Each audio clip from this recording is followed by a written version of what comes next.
Hey guys.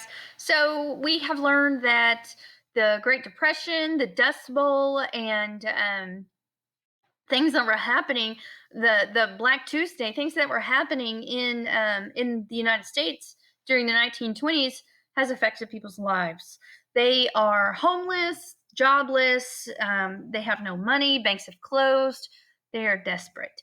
People are moving every which way in order to find a place to live, to be successful in life.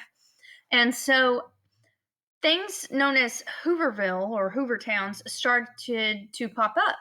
And so as the Great Depression deepened, so did the troubles of many Americans. Many families who were unable to pay rent or make house payments were forced to leave their homes. Some families who made their living on farms moved to the cities, searching for better lives. Some city families even lost their homes. After being evicted means forced to leave, many of these families searched for public bread lines or soup kitchens for food.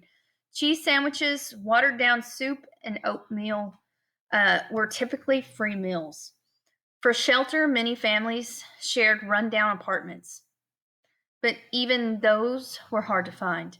Some people resorted to using scraps of lumber and cardboard boxes to build shacks in which to live. Soon, small communities of these shacks and homes appeared.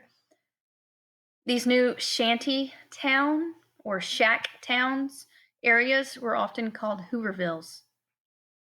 The name Hooverville was chosen in honor of President Herbert Hoover, many blaming him for causing the Great Depression.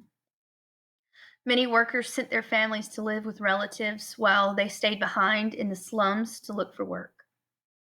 Hoovervilles had no electricity, no running water, but they were often built near rivers. There was no garbage removal system, so trash just kept piling up and piling up.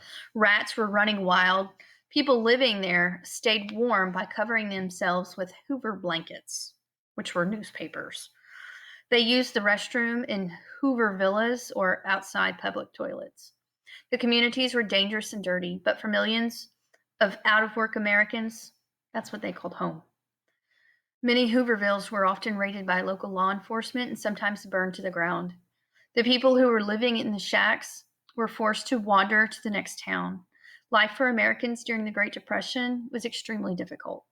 Hoovervilles are just a small snapshot of the big picture of the United States during this sad time in history. So, as you can see, history does repeat itself. We go from moments of highs where people are really buying things, great prosperity, to very lows. And so, you'll notice throughout history that we have very high times and then we have very low times.